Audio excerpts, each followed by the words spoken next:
Buenas noches. Esta noche les traigo 5 relatos de repartidores nocturnos que vivieron experiencias que no se las deseo a nadie. Así que ponte cómodo y disfruta de estos relatos de espanto. Historia 1. La dirección en el cerro. Mi nombre es Jesús. Tengo 28 años y llevo casi 4 haciendo entregas para una aplicación de comida aquí en Jalapa, Veracruz. Si alguien me pregunta qué tiene de especial repartir en Jalapa comparado con otras ciudades, siempre digo lo mismo: la neblina. Jalapa tiene una neblina que no es la de las ciudades de altura seca, es una neblina húmeda que viene del Golfo, que huele a tierra mojada y a flor de café, y que de noche convierte las calles en otra cosa completamente distinta. Uno aprende a repartir con neblina, aprende a calcular curvas y baches que no puede ver, aprende a confiar en la memoria del camino más que en los ojos. Lo que no se aprende es a lidiar con lo que me pasó esa noche. Era un jueves de noviembre, como las 11:30. Había sido una semana pesada y yo ya tenía ganas de llegar a mi cuarto, darme una ducha y dormir. Estaba a punto de cerrar la aplicación cuando me entró un pedido: ramen de un lugar del centro que conozco bien, de esos que tienen buen tiempo de preparación y que los repartidores preferimos porque la espera en el restaurante da tiempo de descansar un rato. Acepté el pedido casi por inercia. El problema vino cuando puse la dirección en el GPS. Me mandaba a una zona en La Loma, de esas colonias que quedaron incompletas cuando el municipio dejó de pavimentar, con calles de tierra y sin nomenclatura clara en muchos tramos. No imposible de encontrar, pero sí incómodo a esa hora con la neblina espesa de noviembre. Marqué al cliente antes de recoger el pedido para confirmar referencias. No contestó. Llamé 2 veces más mientras recogía el ramen en el restaurante. Nada. Asumí que tenía el teléfono en silencio, que es algo que pasa todo el tiempo. Subí la loma por una calle de terracería que la neblina cortaba a unos 20 metros de distancia.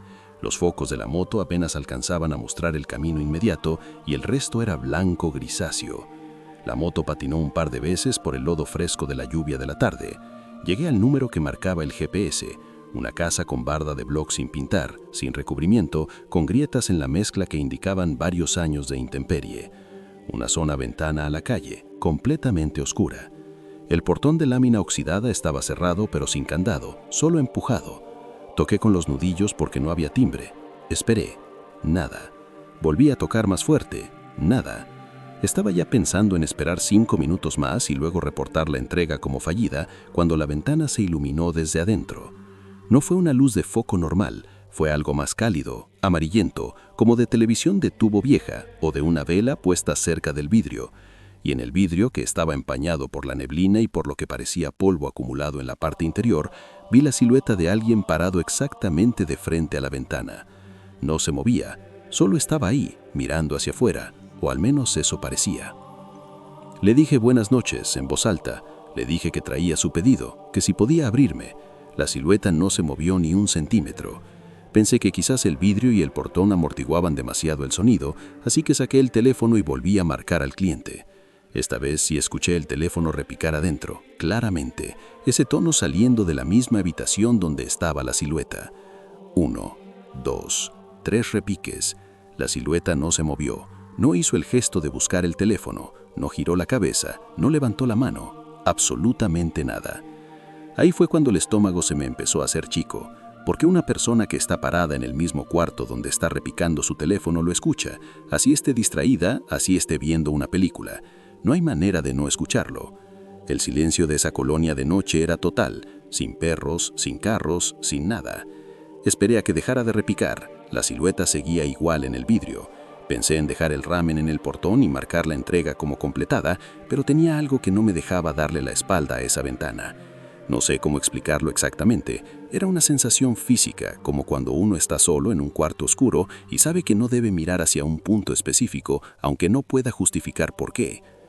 Retrocedí 2 pasos hacia la moto y en ese momento el portón de lámina se abrió, no de golpe, sino despacio, con mucho cuidado, como si alguien lo empujara milímetro a milímetro desde adentro para no hacer ruido.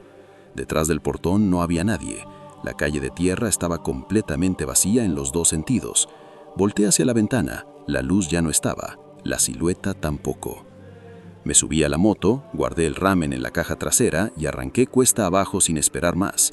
Puse el pedido como no entregado por cliente no localizable, tomé las fotos que pide la app de protocolo y no paré hasta llegar a una calle pavimentada con luz. Cuando me detuve a respirar, revisé el perfil del cliente en la app. Número de pedidos completados, 0. La cuenta había sido creada esa misma tarde, 3 horas antes. Al día siguiente revisé en la app si había algún comentario o reporte asociado a esa dirección. No había nada. La cuenta del cliente seguía ahí, con el pedido marcado como fallido de mi lado, sin ninguna calificación ni comentario. Intenté buscar la dirección en Google Maps para ver si podía ubicar la casa con más claridad. El mapa mostraba esa zona de la loma como un área sin detalle suficiente, una de esas zonas grises donde la cartografía no llegó bien, sin nombre de calle claro, sin número verificado. Le conté lo que me pasó a un compañero que también reparte en Jalapa y que conoce la ciudad mejor que yo, que lleva más años en esto. Le describí la zona, la calle de tierra, la casa de bloc sin pintar, la ventana con la luz amarilla.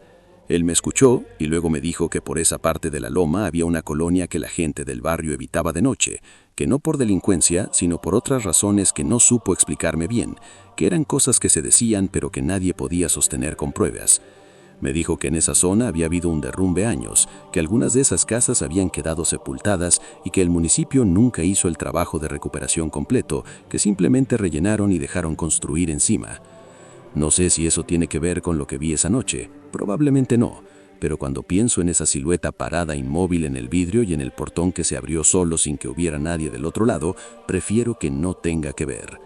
Nunca supe quién hizo ese pedido, ni qué estaba pasando en esa casa. Desde esa noche, cuando un pedido me manda a una loma con neblina después de las 11 y el cliente no contesta, lo cancelo sin pensarlo 2 veces. Hay entregas que no valen lo que cuestan. Historia 2. El edificio de Tepito. Me llamo Andrea. Tengo 24 años. Soy de Ciudad de México y llevo 2 años repartiendo en bicicleta para una de las apps grandes. Empecé por necesidad cuando tuve que dejar un trabajo de oficina por horarios incompatibles con la escuela y me quedé porque la flexibilidad me conviene. La mayoría de las noches son completamente normales. Clientes dormidos, pedidos fríos, portones que no abren, propinas generosas de vez en cuando. Uno se acostumbra al trabajo muy rápido y desarrolla una especie de piloto automático que hace la rutina llevadera. Pero hay una entrega que no me ha salido de la cabeza y que cuento aquí porque me la han pedido las pocas personas a quienes se las conté y porque contarla es también la única manera que encontré de procesarla.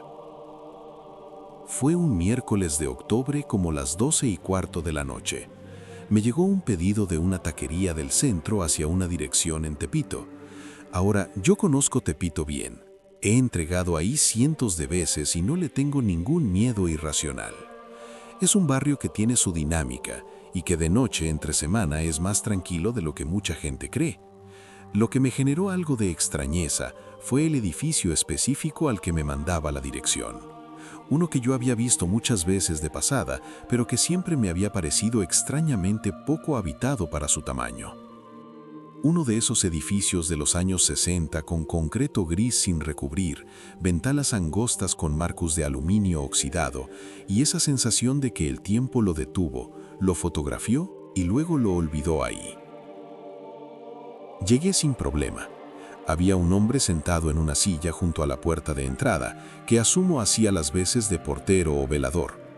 Cuando le dije que traía un pedido para el departamento 4 del tercer piso, me hizo un gesto hacia las escaleras sin levantar la vista de lo que sea que miraba en el suelo.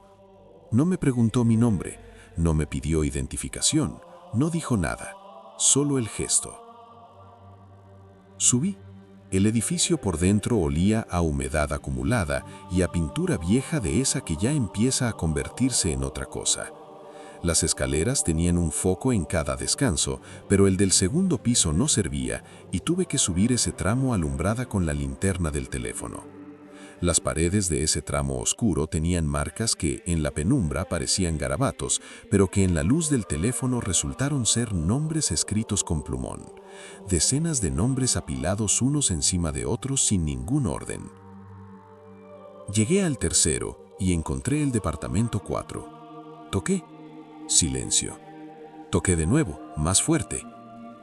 Entonces escuché movimiento adentro, pasos de varias personas moviéndose al mismo tiempo y voces en tono bajo que no alcancé a distinguir, como una reunión familiar tardía.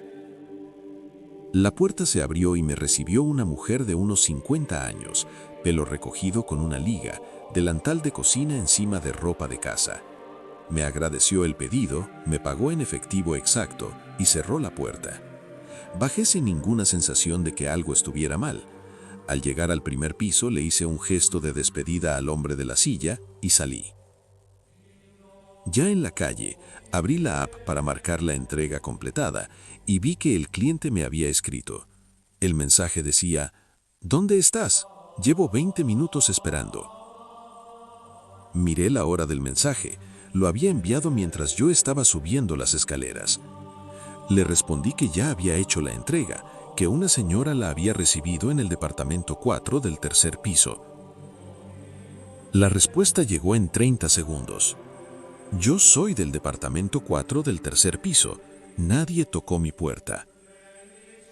Volví al edificio. El hombre en la silla levantó la vista cuando entré. Le dije que tenía que subir de nuevo.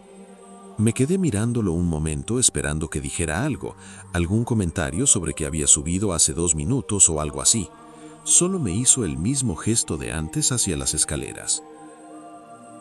Subí al tercero, toqué el departamento 4. Un hombre joven abrió en pants, con cara de haber estado esperando o de estar molesto por la espera. Era claramente la persona del pedido. Le pregunté si él era el cliente. Dijo que sí. Le expliqué que ya había tocado antes y que una señora había recibido el pedido. Me miró como si yo estuviera contando algo que no tenía sentido y me dijo que en ese departamento vivía él solo, que no había ninguna señora. Busqué en el efectivo que traía los billetes que me había dado la señora. No estaban. Revisé todos los bolsillos. Nada. Es que no los hubiera gastado, es que no estaban, como si nunca hubieran estado ahí. Acabé pagando el pedido de mi bolsillo para no dejar al cliente sin su cena a esa hora. No fue mucho, pero necesitaba salir de ese edificio. Cuando bajé al primer piso por última vez y pasé junto al hombre de la silla, le pregunté directamente: ¿Usted vio subir a alguien más esta noche antes que yo?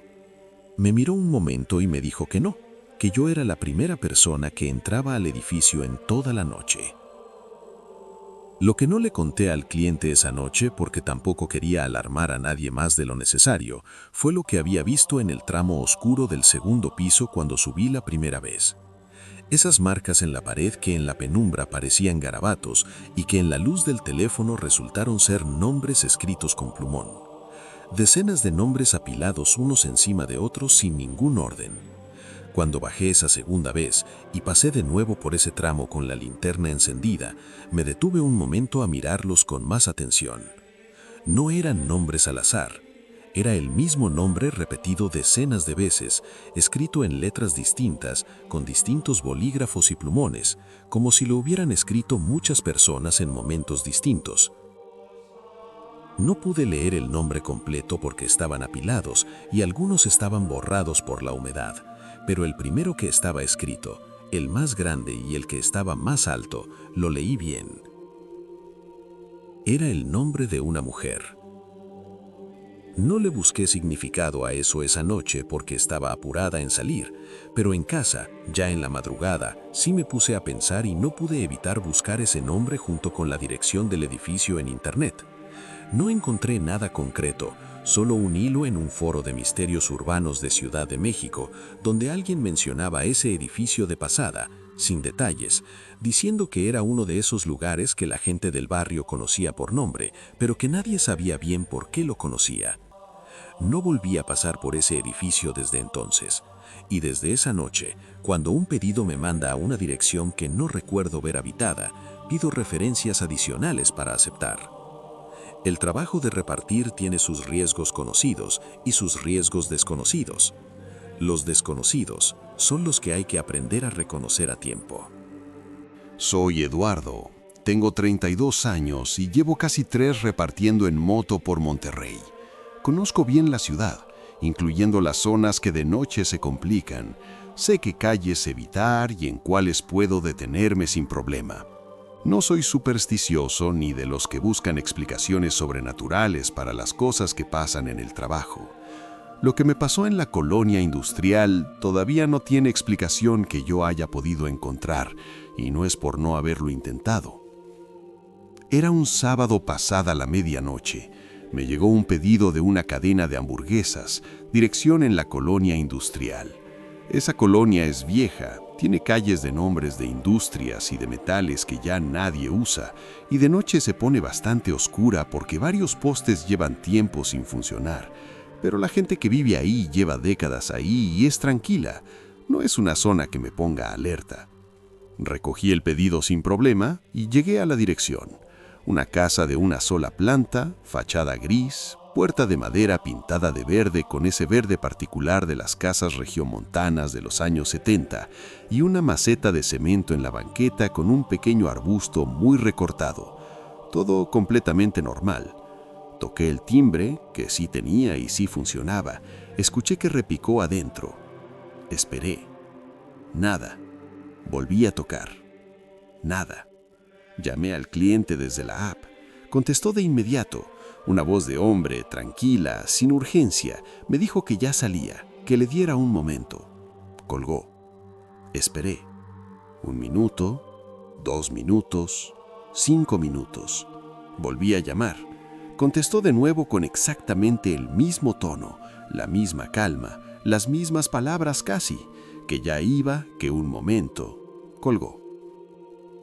Lo que me fue pareciendo raro fue el silencio de la casa. En 12 minutos que estuve esperando en esa banqueta no escuché un solo ruido del interior, ningún paso, ninguna voz, ningún sonido de televisión o de radio o de agua corriendo. Nada. Y el silencio de esa calle oscura lo hacía más notable todavía. A los 12 minutos la puerta verde se abrió. El hombre que salió tenía unos 45 años, camisa de botones a cuadros bien abotonada y pantalón oscuro, todo muy ordenado para ser la medianoche de un sábado. Me saludó con una formalidad que me sorprendió, casi como si me recibiera en una oficina.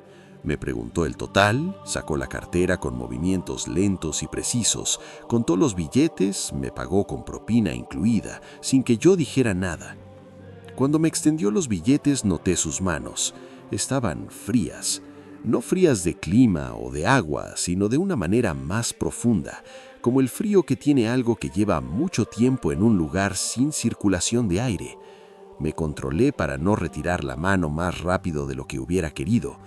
Lo miré a los ojos al darle las gracias, y lo que vi ahí me quedó dando vueltas todo el camino a casa.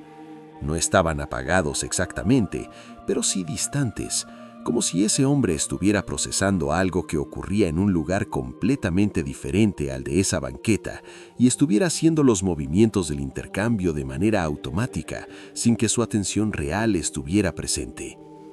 Me despedí y me fui. A 2 cuadras me detuve bajo un poste a marcar la entrega como completada, y fue ahí cuando vi algo raro en la app. El cliente ya me había calificado, 5 estrellas, pero el registro de hora de la calificación decía las 11:47 de la noche. Yo había salido del restaurante con el pedido a las 11:52. La calificación tenía 5 minutos de anterioridad al momento en que yo recogí la comida. Pensé que era un error del sistema. Tomé captura de pantalla y lo reporté al soporte de la app. Me respondieron que era imposible técnicamente, que el sistema bloqueaba las calificaciones hasta que la entrega estuviera marcada como completada, y que si yo veía esa hora era probablemente un error de visualización que revisarían. Nunca recibí seguimiento de ese reporte. Le mandé la captura de pantalla del horario de la calificación a un amigo que trabaja en tecnología para ver si él podía darme alguna explicación técnica. Me dijo que en principio era imposible, que esos sistemas tienen bloqueos precisamente para evitar que eso pase, que una calificación antes de la entrega no debería poder registrarse. Me dijo que tal vez había sido un error de sincronización de servidores, que a veces los timestamps se corrompían.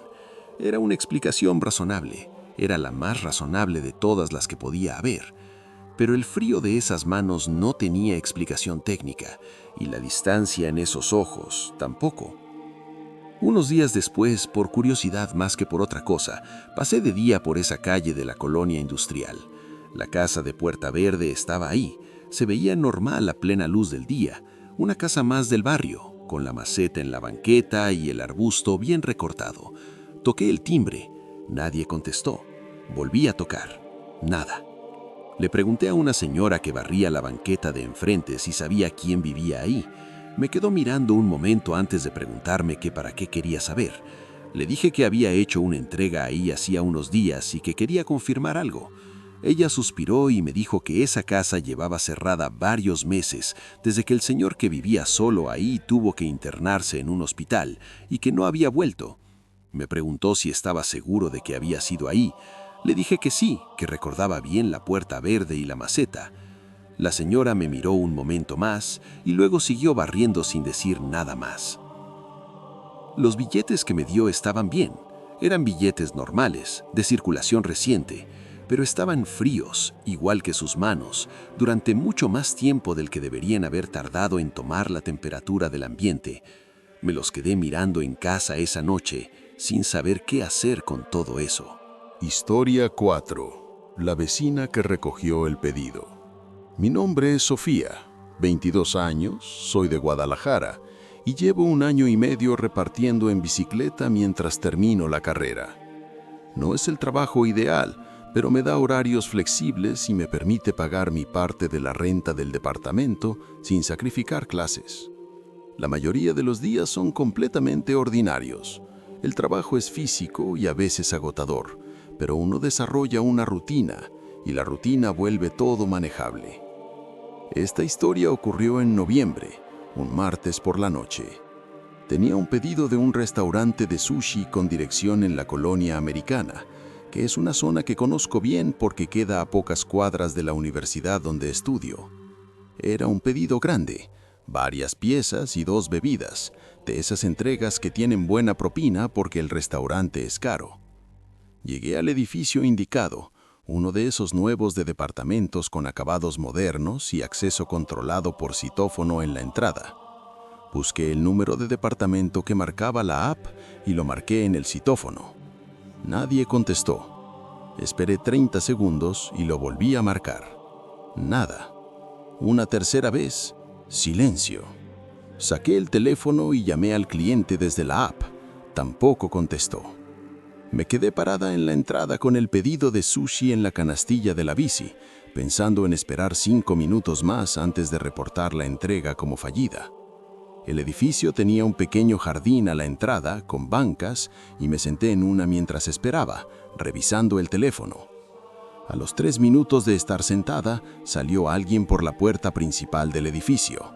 Era una chica joven, 20 y pocos años, sudadera gris con capucha, audífonos colgando del cuello. Me miró y me preguntó si traía un pedido para el 5B. Le dije el nombre del cliente que aparecía en la app.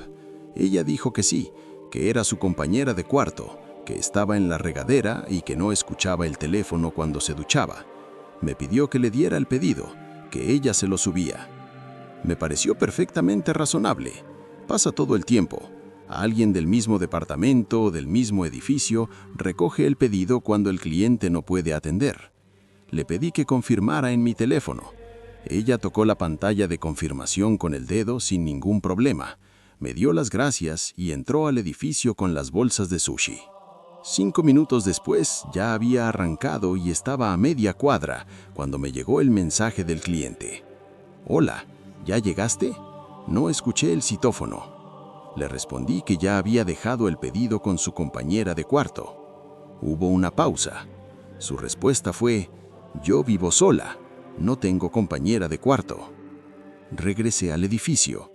El edificio tenía portero a esa hora, un hombre de mediana edad que estaba en un pequeño módulo junto a la puerta. Le pregunté si había visto salir a una chica con sudadera gris hace unos minutos, que tenía audífonos. Me dijo que no, que él llevaba desde las 9 en ese módulo y que nadie había salido del edificio en la última hora. Le expliqué que yo la había visto salir por la puerta principal. Me dijo que esa puerta solo abría desde adentro con tarjeta o si él la abriera desde el módulo, y que él no había abierto esa puerta para nadie en toda la noche. El cliente bajó al vestíbulo cuando le expliqué lo que estaba pasando. Era una chica de mi edad, visiblemente confundida y un poco asustada cuando entendió lo que yo le estaba contando. Confirmó que vivía sola, que no conocía a nadie con esa descripción y que el pedido que ella había hecho era para ella sola, una cena tardía después de estudiar. Lo que más me perturbó, y que no le conté al cliente para no asustarla más de lo necesario, fue esto. Cuando revisé en mi app la confirmación de entrega, la firma que aparecía en la pantalla no era un garabato digital normal. Era el nombre completo del cliente escrito en letra cursiva perfecta, nombre y apellido, como si alguien la hubiera firmado con una pluma sobre papel. Nadie escribe así con el dedo en la pantalla de un teléfono. El pedido lo acabé pagando de mi bolsillo esa noche para que el cliente pudiera cenar.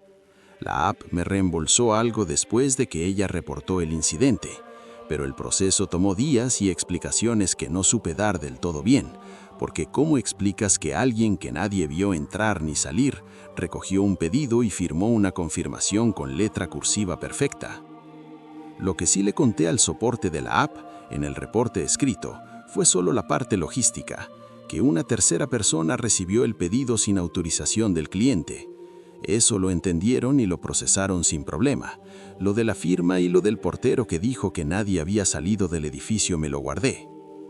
El cliente, Marina, me buscó unos días después por el chat de la app para agradecerme que hubiera pagado el reemplazo de su cena esa noche.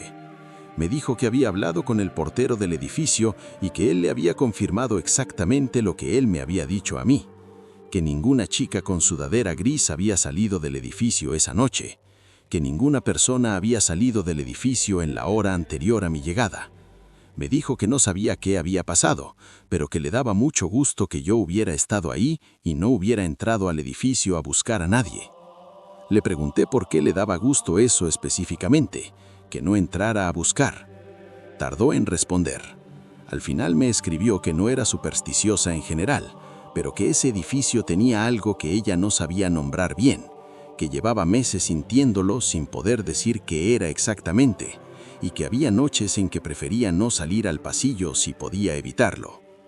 No le pregunté más, no era mi asunto. Desde esa noche tengo una regla: el pedido solo lo entrego en mano al cliente que aparece en la app, sin excepciones, sin importar la explicación que me den. Me llamo Diego. Tengo 26 años y reparto en moto en Monterrey desde hace 2 años. Trabajo principalmente en el turno nocturno, porque de día el tráfico en Monterrey es un problema serio que convierte cada entrega en un ejercicio de paciencia que no siempre tengo. De noche la ciudad es más ágil y más mía, y normalmente eso me gusta. Digo normalmente porque hubo una noche que cambió un poco esa relación que tengo con las calles vacías de Monterrey a deshoras. Fue en enero, cerca de la 1 de la mañana. Me llegó un pedido de comida japonesa, una cena bastante completa para ser la hora que era. Sopa, 2 rollos, una ensalada y una bebida caliente.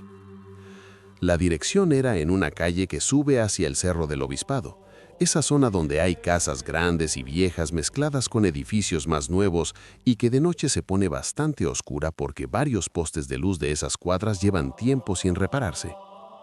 No es un lugar problemático en términos de seguridad, pero sí es de esos donde uno no se siente cómodo esperando solo en la banqueta a medianoche. Recogí el pedido en el restaurante y subí la cuesta que lleva hacia el cerro. El GPS me fue metiendo por calles cada vez más angostas hasta que llegué a una que terminaba en una pequeña plazoleta entre construcciones, de esas que quedan en los barrios viejos sin que nadie haya decidido qué hacer con ese espacio. 3 casas rodeaban la plazoleta. La que correspondía a la dirección era la del fondo.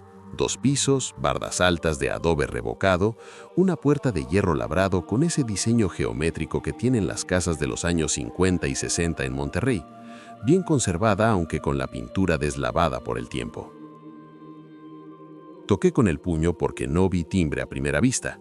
Escuché pasos adentro casi de inmediato, como si alguien hubiera estado cerca de la puerta. Eso a veces pasa cuando el cliente ya está esperando porque vio en la app que el repartidor se acercaba. La puerta se abrió y me recibió un señor de unos 70 años, pelo completamente blanco peinado hacia atrás con fijador, guayabera de manga larga color marfil a pesar del frío de enero. Tenía esa presencia serena que tienen las personas que llevan muchos años en el mismo lugar y lo conocen en todos sus estados de luz y clima, y que ya no tienen prisa por nada. Me saludó con mucha educación, casi con una formalidad que me pareció propia de otra época. Me preguntó el total con claridad, sacó la cartera de la bolsa delantera del pantalón con movimientos tranquilos, contó los billetes despacio y me pagó completo con 100 pesos extra de propina. Tomó las bolsas con cuidado, verificó que estuviera todo y me agradeció. Antes de cerrar la puerta me preguntó si yo era nuevo en la zona, que si no me había visto antes por ahí. Le dije que llevaba 2 años repartiendo en Monterrey, pero que no subía mucho a esa parte del cerro. Él asintió como si eso explicara algo y me dijo que tuviera cuidado con la bajada, que esa calle de tierra se ponía muy resbalosa cuando hacía mucho frío, que el suelo de esa parte del cerro tenía algo que no drenaba bien el agua. Me despedí, él cerró la puerta despacio y yo volví a la moto. Bajé la cuesta con cuidado, acordándome del consejo, y llegué a una calle más amplia con luz donde me detuve a marcar la entrega completada. Fue ahí cuando vi el mensaje del cliente. Decía: «Hola, ya voy llegando, dame unos 5 minutos, vengo del trabajo». Leí el mensaje 2 veces. Le respondí que ya había hecho la entrega, que un señor me había recibido en la puerta y pagado el pedido. El cliente tardó un poco en responder. Cuando lo hizo, el mensaje era: «¿Qué señor? Yo vivo solo en esa casa, en el 2º piso». Le pregunté si tal vez había algún familiar o conocido en el 1er piso que pudiera haber recibido el pedido. La respuesta fue que el 1er piso de esa casa llevaba más de 1 año desocupado, cerrado con llave desde que falleció el dueño original de la propiedad. Le pregunté, sin saber bien por qué lo preguntaba, cómo era el dueño que había fallecido. El cliente tardó en responder. Cuando lo hizo, dijo que era un señor mayor, de pelo blanco, muy educado y muy formal, que los vecinos lo recordaban bien, que había vivido en esa casa toda su vida, que cuando llegó a rentar el 2º piso, el dueño del inmueble le había mencionado al pasar que el 1er piso había sido del señor que falleció y que lo dejarían cerrado por un tiempo mientras la familia decidía qué hacer. Me dijo que en los meses que llevaba viviendo ahí nunca había escuchado nada del 1er piso, ningún ruido, ninguna señal de que hubiera alguien, que la única vez que había bajado a revisar la puerta del 1er piso por curiosidad, encontró que estaba cerrada con llave desde adentro, lo cual le había parecido extraño porque si nadie vivía ahí y la llave la tenía la familia, ¿cómo estaba cerrada desde adentro? Nos despedimos esa noche sin llegar a ninguna conclusión. Él reportó el incidente a la app, pidió reposición del pedido y yo puse en mi reporte que había entregado a la persona equivocada por error de identificación, que era la explicación más cercana a algo que el sistema pudiera procesar. Pero la que no me salió de la cabeza fue esa última cosa que me dijo el señor antes de cerrar la puerta. Que tuviera cuidado con la bajada, que esa calle se ponía muy resbalosa cuando hacía mucho frío, que el suelo de esa parte del cerro tenía algo que no drenaba bien el agua. Era el tipo de cosa que dice alguien que conoce muy bien un lugar, que lo ha visto en todas las estaciones y en todos los climas, que sabe exactamente cómo se comporta cuando nadie lo está mirando. Los 100 pesos de propina que me dio el señor los doné esa misma semana al puesto de tamales que queda en la bajada del cerro, de esa señora que trabaja todas las noches. No sé bien por qué lo hice. Sentí que era lo correcto, que ese dinero tenía que quedarse cerca de ahí.